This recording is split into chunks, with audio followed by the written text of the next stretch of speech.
Permanent Secretary who and no possibility take light of the fact that the new cabinet has during times of economic downturn, such as we have in the country now. But we are still expecting everything for the government. All right.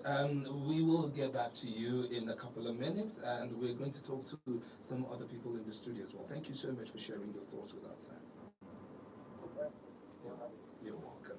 And we will be joined shortly by Comrade Benedict Godson, who's the Publicity Secretary of Progressive Congress, APC, Abia State, and we're hopeful that we will connect with him. Remember that we also have Honorable Nwabweze Ugu, who's a constitutional lawyer, human rights activist, and a former lawmaker in Enugu State, where he represented Nkanu West constituency, plus Professor Nnamdi Okenwa of the Mass Communication Department, Coal City University in Enugu.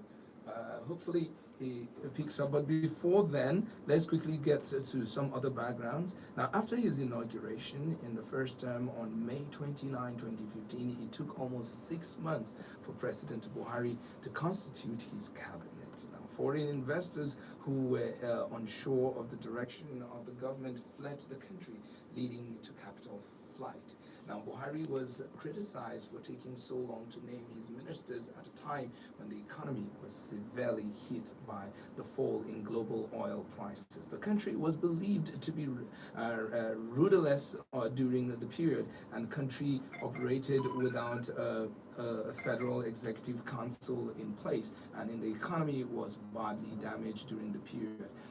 When eventually the list was made public in September 2015, there was a public outcry and disenchantment as President Buhari was seen to have come up with people some saw as square pegs in round holes and known faces, of course, and the persons who were already being speculated for the running position. Now, let me go quickly to you. Institutionally, he mentioned that.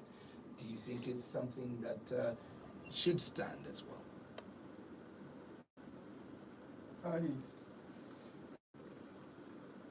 First, I think it would be important to look at this from the prism of the requirements of the Constitution.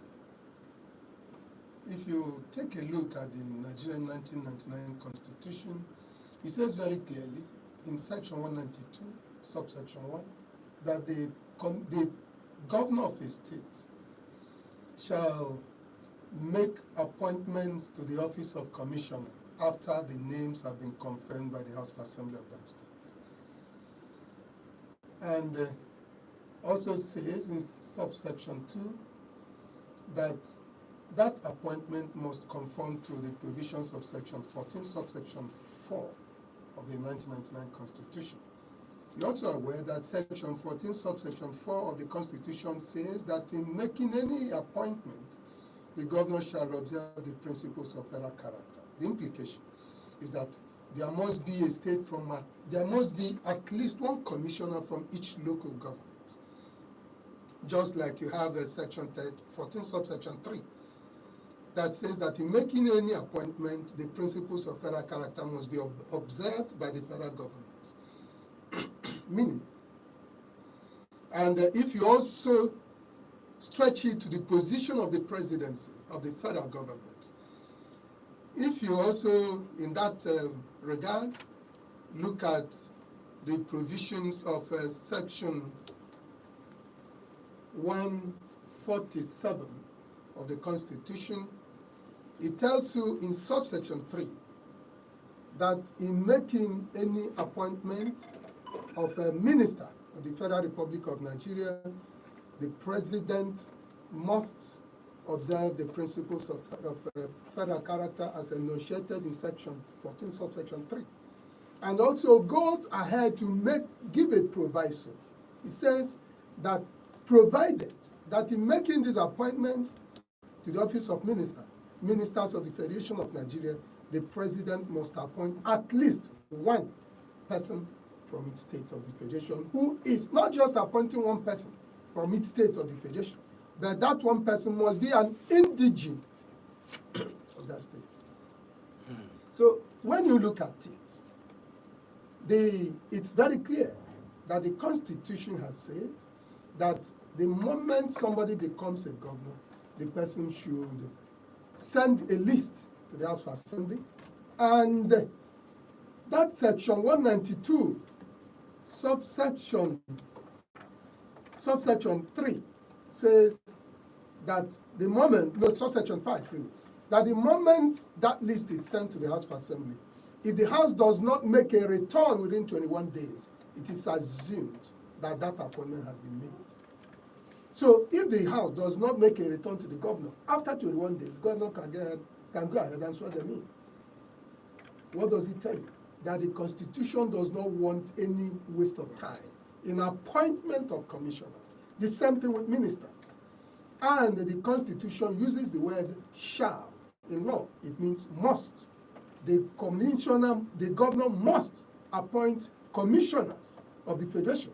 Although the Constitution does not say time, but the fact that it says the governor must appoint commissioners when he takes over. And what is the job of the commissioners? Because that will now tell you when the time at which these commissioners ought to be appointed, the time at which these ministers ought to be appointed. The Constitution also tells you the job of the commissioners of the Federation of every state. And that is contained in section 193 of the Constitution. And what that 193 tells you that the governor of a state, in his discretion, after appointment, will assign to the deputy governor and each of the commissioners any department of government or anything at all the governor wants the commissioner to be doing in that state. And subsection 2 of 192 now states what the job of the commissioners are and the deputy governor. It says that the governor shall hold regular meetings with the deputy governor and the commissioners for 3 purposes. 1, to determine the general discretion of the policies of the government of that state. Determine the general discretion. So if the governor has no commissioners, with who advises him on how to determine? Remember that every commissioner, that there must be a commissioner from every local government. Meaning that these commissioners will always bring in the demands of their local government in advising the governor. This is very important. Then it says in paragraph D of subsection 2 of 193 that the second job of these commissioners in regularly meeting with the governor is to coordinate the activities of the governor, the deputy governor, and all the commissioners in the discharge of their executive responsibilities. So they advise the governor, the deputy governor, and the general body of commissioners. They also coordinate the activities of this body, the State Executive Council. And then 3, by paragraph C, they also advise the governor generally in the discharge of his executive functions, other than the functions with respect to which the governor is required by the Constitution to seek the advice or act on the recommendation of any other body or person. Now, when the governor has refused, because I don't want to use the word has not appointed, I prefer to use the word refused. When he has refused to appoint commissioners into his cabinet, now the question would be, who is advising him, giving him all the advice that ought to be given? Who is coordinating? He seemed to have the finance, the information, and I think, what's it called again? He has a couple of commissioners, 5 of them. No, but the demand of the Constitution is that he has to appoint at least 1 from each local government. Okay. Now, when you look at all these, it will now be very clear to you that that state is not being governed in accordance with the Constitution. The implication again is that the governor is giving the impression that he knows everything. No man has a copyright to knowledge. Nobody has that monopoly of knowledge. Nobody. God has not created such a person. That's why the Constitution says, appoint these people so that with them you will be able to make very good policies for the government. I just listened to the Commissioner for Information who said that there are permanent secretaries in place. The Constitution also provides for permanent secretaries. And the Constitution already knows, the drafters of the Constitution are already aware that there are permanent secretaries in place, and still said there must be commissioners and that there must be at least one from every local government.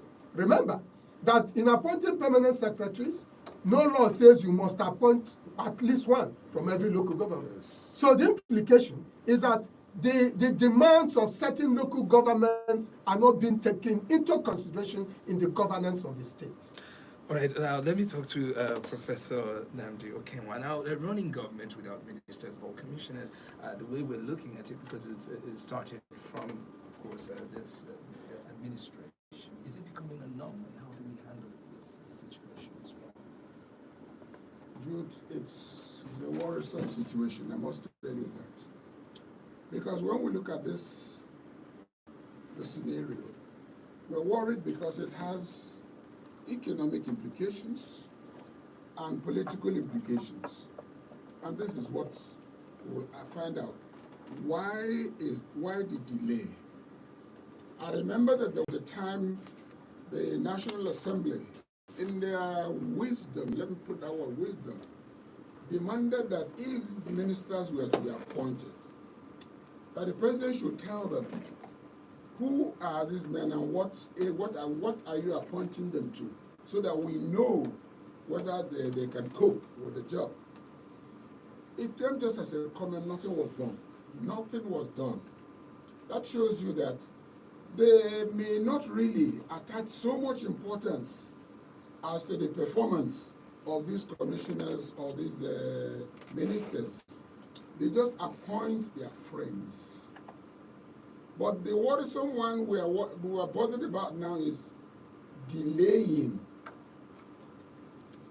Like what said, doesn't mean that the governor or the president has become a custodian of all knowledge.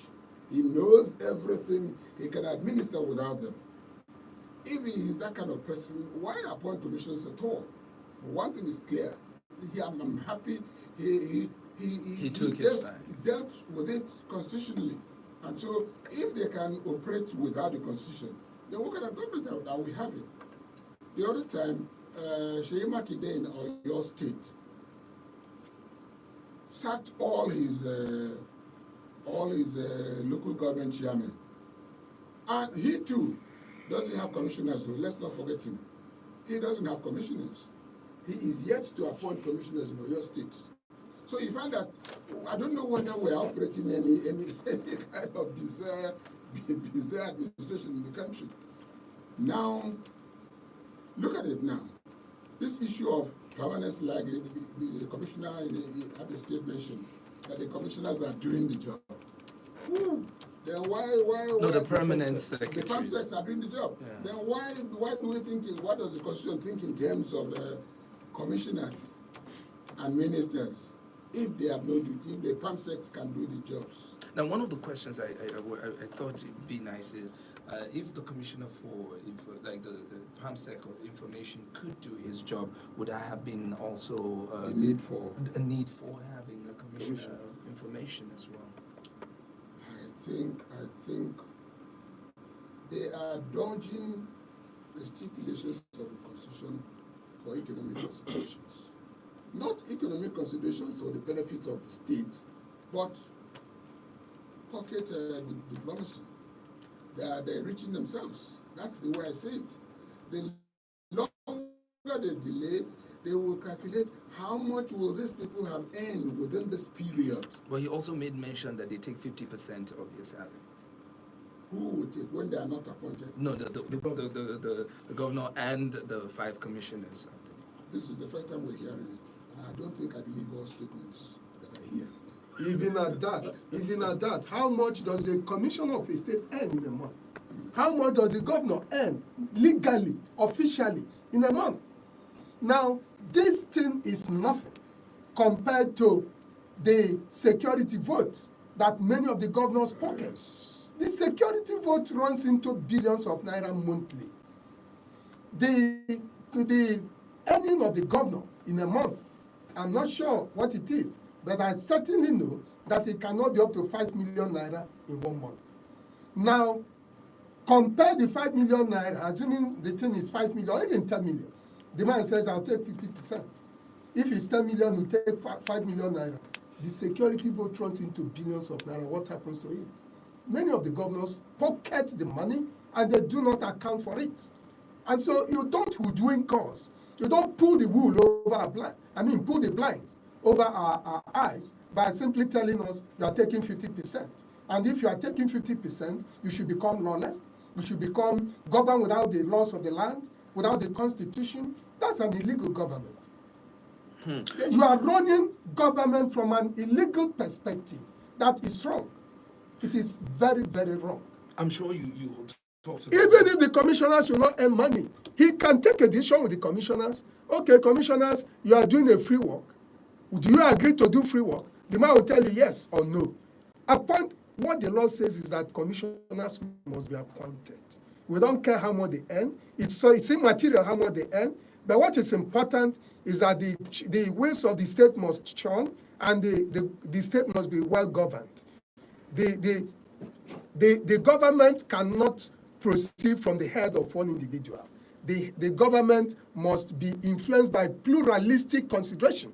Several persons will put together their wealth of experience and sink into the government, and the government will be uplifted and move smoothly. Now, I'm sure you've talked about this, but I want a little bit more detailed information about it as well, and I would like that from you, Professor.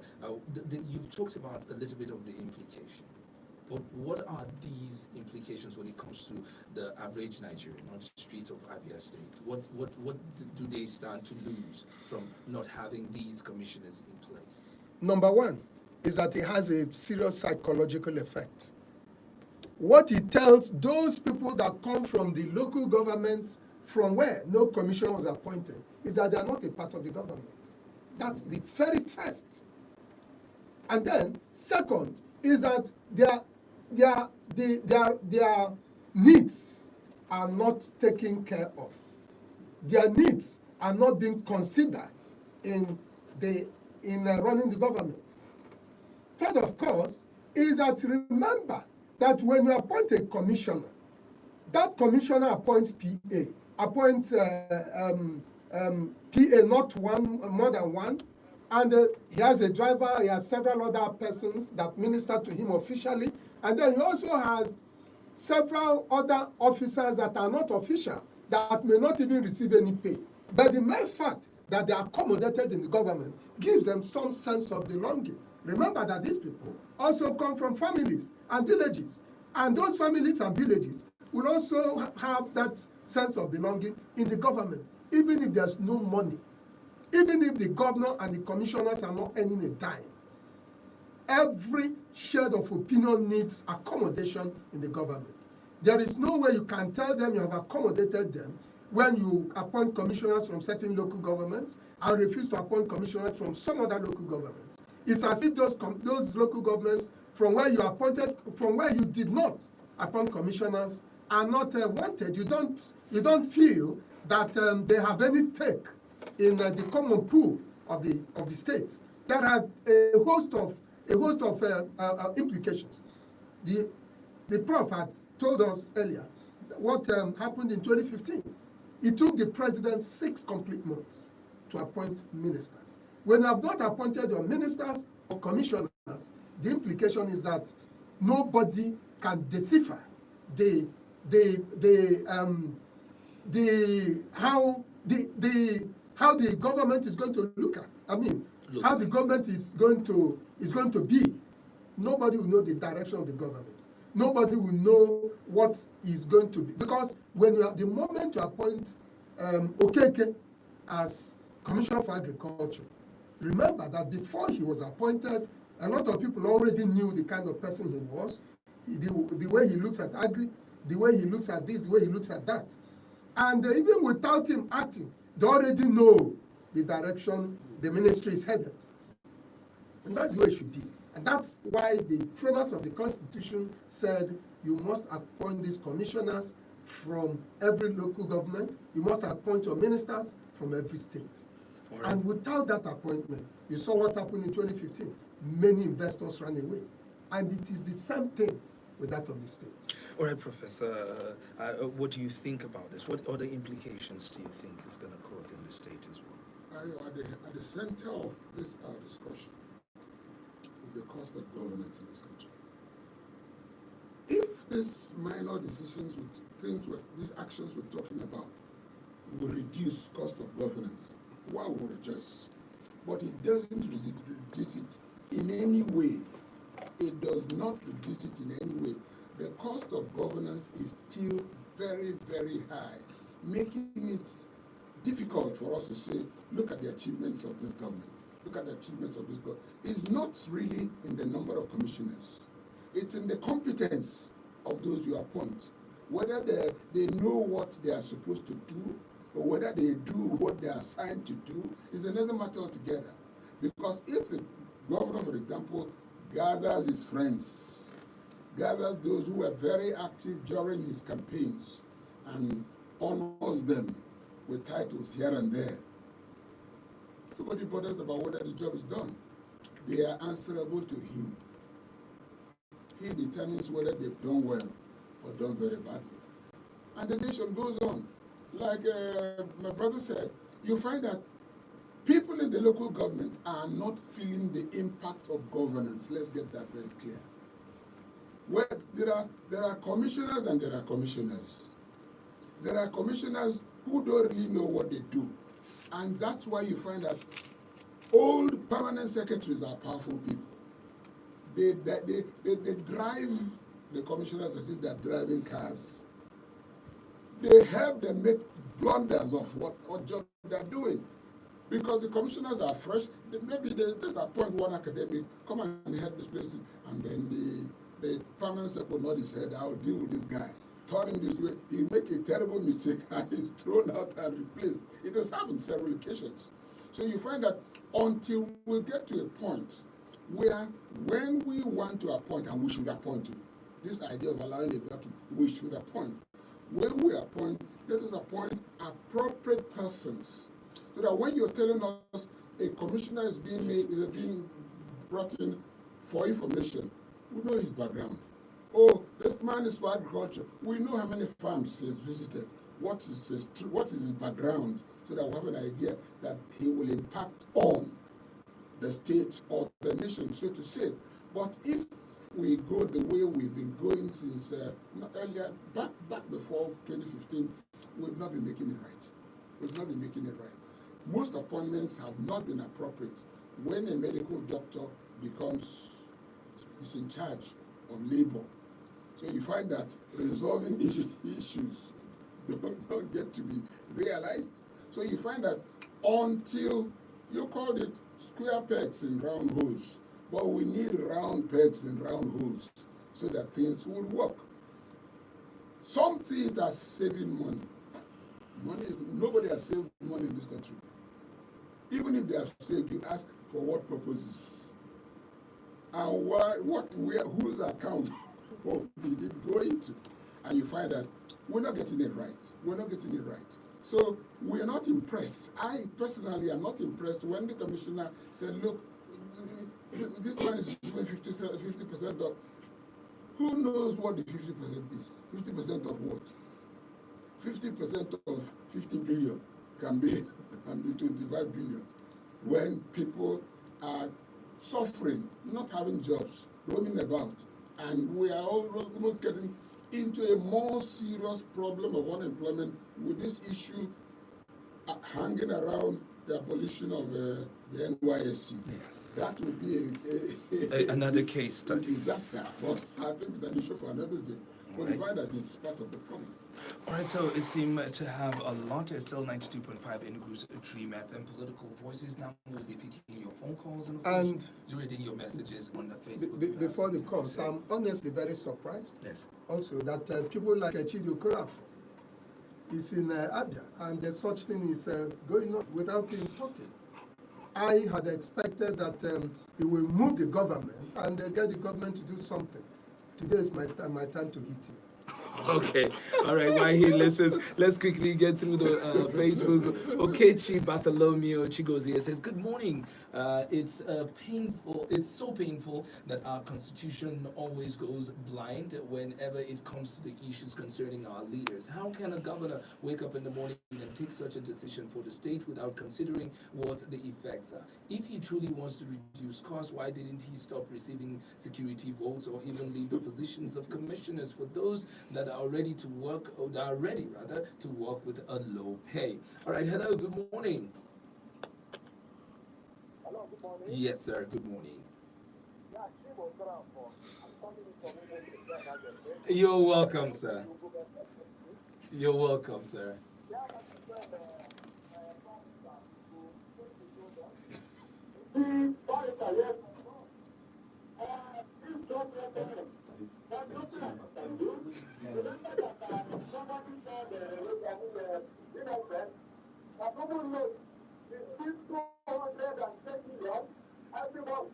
But that month we got 230 million. And then I think when they do a Ukraine, they look at human beings. They refer to human beings. I think we are in the level of decay. And look at them that got 230 million every month. And then you are talking about the commissioner, but just to me, as a person, I think it's irrelevant. You know by Google that for the past 2 years, I think even know who becomes the commissioner from my local government Google days. I don't know his name. I've never heard his name. It's just like you have Google government chairman, caretaker, every 3 months to remove, another 3 months to bring another person. Unlike when I took up that was there was competition. And one local government chairman and the commissioner, they compete on the number of roads that you accepted, that you have been constructed. Today now, these commissioners are taking about, they only take a salary. And then they come back to their community, you know, that national rulers now, United States, everybody they have to pay. So, one and then give part of the salary to their national rulers, don't want to pay that to another. That's all now. So, I'm saying to go to one and say, what? The government needs to do whatever they need to do. And then do what they need to do. So, let's just get that done with. Honorable Wabis, I think you woke up a lion. Yes, I think you woke up a lion. So let's just quickly go ahead on Facebook as well. Omeye Emeka says, it's obvious that the ministers and commissioners are not appointed on merit. It's just mainly as a compensation for having helped a same party. Due process should be followed in appointment of ministers and commissioners to have a good and balanced government where every region is represented to feel the impact of government. Hello, good morning. Yes, good morning, sir. Good morning, Jude. Good morning, sir. Can you hear me? Yes, yes, I can hear you. Go ahead, sir. Okay, my name is Jude Thomas Dawam. I'm calling you from Longplan. All right, go ahead, sir. You see, my opinion in appointed commissioners or ministers is not about the service. The authority doesn't mean much to me, but what means much to me is to these commissioners or ministers to do that immediately to do things on their own. If they want to, they may be given the chance to do that. I don't know what I'm wrong. If nobody knows what to do and what not to do, I don't know if are they giving the money? All right, sir, we couldn't really hear you very well. Please, if you can call us back, that would be really, really nice. We have this one from Good Luck Asara. Says, the appointment of ministers and commissioners should be based on merit. the antecedents of the person to be appointed should be known, and also the National and State Assembly. We have Maxwell Everistus Ekene says, I want to say that appointment of commissioners and ministers in Nigeria has taken fraudulent dimensions when the legislative arm of government failed to carry out appropriate investigation and antecedents of prospective candidates. This is a course that brought Pantami into office as communication minister. Bow and Go has hindered this country of credible people to become ministers. Party affiliation has also been the bane of on the selection of credible ministers as well. Hello. All right, let's get back on Facebook. We have this one coming from Sunday Donatus. It says, appointment of ministers and commissioners have been purely based on political patronage, not merit-based, and in many cases, square pegs in round holes. The Constitution should make it mandatory for portfolio to be held by those prospective appointees. Hello, good morning. All right, the phone lines are acting up. So we've got Comrade Jeremiah Okore. Says, ministers and commissioners should be appointed based on merit and competence, not just as a mere political patronage. Such appointments must also reflect federal character, principle, because of every region, to represent every region. Hello, good morning. Good morning, sir. All right, please go ahead, sir. Well, if any governor from his government staff commissioner for 2 months at the central office, he's going to go to it. It's quite unfortunate that the kind of democracy government we are running in Nigeria is caricature democracy. Otherwise, the name of having the legislator is to checkmate the activities and activities of industry. But it's quite unfortunate that most of the legislators, both out of assembly, both in national level, Senate and the FDC overstand. It's high time they know their work and do their work. All right, thank you so much, sir, for that. Hello, good morning. Good morning. Good morning. What's your name and where are you calling us from? My name is Otaji. I'm listening from Ila. All right, you're welcome. Please go ahead. Most of us have gone through this passage before. Constitutional review, severally for that matter. Now, here we go again, trying to put the cart before the horse. We have a fundamental problem in our country by the day. That is the issue of security. We are supposed to have a federated government, democratic government for that matter. Are we doing that? What we're doing is a unity government. We all know that. And even those rooting for constitutional review are members of that group that decided to be more powerful than the constitution. What is the time frame? Can it be concluded before 2023? And that? Should we not have put issues of security first in the front burner? If the federation, federal government, appropriate strategy and all that, how secure are those who are participating in this so-called constitution amendment? Now, today we're looking at Abia State, actually. Okay, all right. I shared the view of my governor, telling us that what we need, if we want, is a new constitution. We can't keep patching this one. If the constitutional review is another grand distraction of funding and common party money.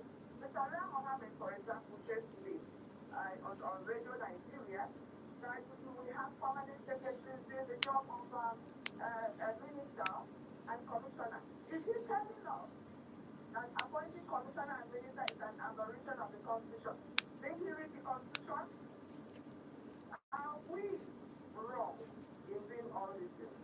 Listen, security must be the first thing we tackle before any other thing. Because this exercise in here and exercise in stupidity.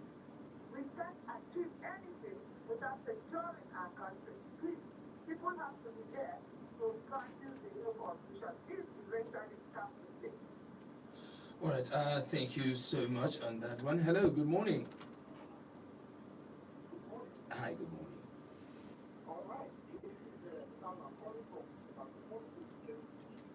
Good morning, please.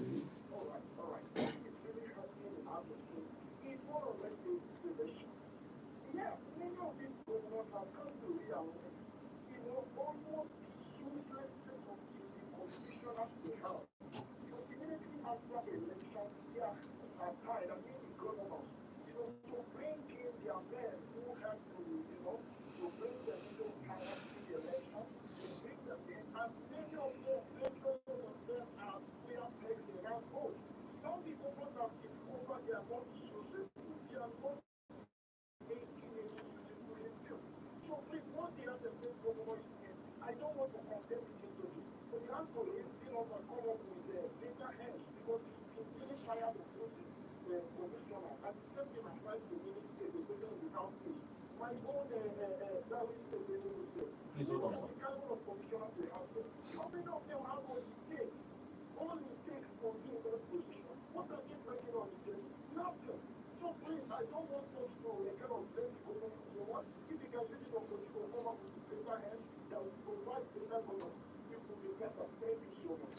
Thank you so much, and as much as possible, we'll follow rule of law and constitution as well. We have this one, George Umer says the appointment of commissioners and other aides in government should be on the basis of competence and not a way to reward political hooligans, as it is in most states today. Now, one of the questions I have, though, is because we're running out of time, is where is the place of the House of Assembly here? What are they saying? Let's say the Abia State House of Assembly, where is the place that they should exist, please? The job of the House of Assembly in the present imbroglio in respect of Abia State is that every right-thinking human being expects that the House of Assembly by now ought to have queried the governor. They ought to have questioned the governor on the rationale of what the governor is doing. Remember, now it does not mean that the indigents of the people that reside in Abia cannot question the governor on it. But all they can do is to make noise, in quotes, make noise in quotes. That is, all they can do is to talk and probably demonstrate. But the people that have the competence, constitutional responsibility to monitor the governor and to supervise him is the House of Assembly. They are the people that ought to ask him, Oga, what is going on now? Why are you governing alone? Why are you not appointing commissioners? And remember again that the members of the House come from every local government is represented in the House of Assembly. That is also why, because some of them do not have anybody from their local government as commissioners today. And those people, by now, should have started crying. They should have started speaking out. They should have started questioning the governor. All right, now, sir, we just got joined once again by Honorable John Okiyi Kalu, Commissioner for Information, Abia State. Sir, welcome once again. Hello. Yes, sir. Now, there's been a lot of talks, but we have this question for you. Are there expectations that Governor Ipazu will eventually appoint commissioners in various vacant ministries in the least possible time? I said that to you earlier on. I said, let me point out. Yes. It's not about that the minister of the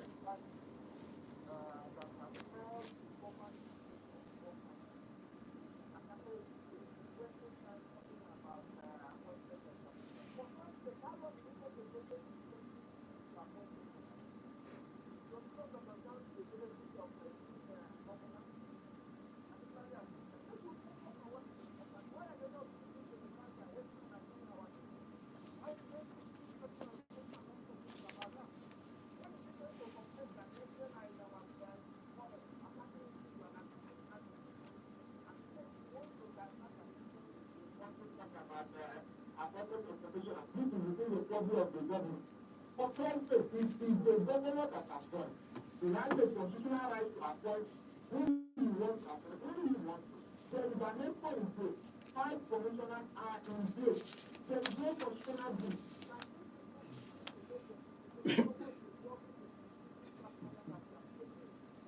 Is it, sorry, sir, is it said that he would appoint when he wants to, or there's a constitutional arrangement for that? Is there a time frame? Constitutional arrangement that says that we must appoint at a particular time. Otherwise, that arrangement would have held down the president in 2016. So the Buhari minister appointed the minister for most. If there was not a constitutional whatever, so the president would have been fashioned at that time. Governor, one of the Southwest governors, elected on the ticket of APC, never appointed to the transport, he was in. So, if these people want to divert attention, and they say, have you asked yourself this question? Why is it that APC members from the party find it uncomfortable to condemn this men massacre of our people? To condemn the fact that these men are in our forest? Why do they find it uncomfortable? Why are they looking to divert the party? That's what he's doing. That's what the party is doing. And it is wrong because, look, our people are taking a dictatorial threat right now. Every person who needs to help our people should join hands with the government to find solutions to the security challenge they are facing. They have not been. But does it make it right? The fact that they're not talking, does any other thing, is it right for some other things to fail because other things are bad? There's something called diversionary tactics management of crisis and solution. Look, every person born in the Southeast must know that there is an existential threat to our people. And the focus will be around them. Let me ask you a question. Is there any law that says that the governor should appoint XYZ number of commissioners? The answer is no. Are there commissioners in place in Abia State? The answer is yes. As the governor made this known publicly that in this world, he will expand his cabinet. The answer is yes. So why will somebody make this addition to the point of running from one media house to another to be sporting? All right. So much to divert attention from the challenge of the person's own party. All right.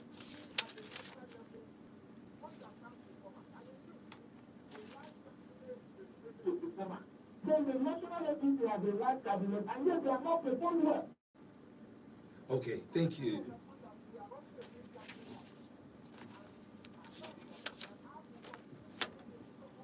How soon do you think the commissioners will come through? How soon do you have a time span?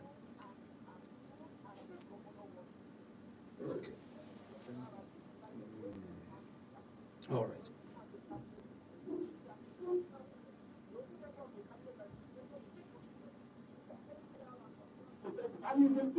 All right. Thank you so much, sir. We're running out of time, but thank you so much for your time as well. You're welcome. All right. I wish we have more time to go. Okay, one quick word. Just one quick. It would be a great disservice for us not to speak briefly on what the commissioner has said. I want to state that the governor does not have that right to appoint anytime he wants. So the implication is that we will continue to wait for the governor till 2023. But the president did it in 6 months. If somebody does something that is wrong, do you now justify your own wrong because another person has done something that is wrong? Of course, everybody condemned the president, and you saw the effect. Investors ran away. Is going to latch on the fact that because the president did something wrongly, he will now do something wrongly? That is wrong, and that will be bad.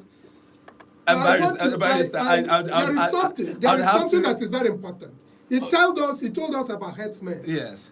Of course, I am more concerned than himself, that even the governor of Abia State, on the threat to our security in the Southeast and in this country. But let me tell you, the governors themselves, it is their policies that made it possible for this security threat in Igbo land to be where it is. All right, so I wish we had more time. I want to say a big thank you to my guest in the studio today. Thank you so much to Honorable Nwabueze Ugu, who's a constitutional lawyer, human rights activist, and former lawmaker in Enugu State, where he represented the Nkanu West constituency. Thank you so much. Thank you, Jude. Thank you, our listeners, and the Commission for Whites should know. All right. In Abia State that we love the governor of Abia State more than he does, because we want the man to succeed. He does not want this man to succeed. Coming as well. And we want to also thank Honorable John Okiyi Kalu, Commissioner for Information, Abia State. And yes, of course, that's the end of the show this morning on Political Voices. Remember to keep your comments going on social media platforms with the hashtag Political Voices. On behalf of my producer who have been fighting me here this morning, Lotana Okereke, thank you so much. And of course, the executive producer, Oki Odogu. I am Jude Thomas Dawam. Up next is the news at 10. Good morning. You best. I don't know why I forgot. Okay, I'm sorry.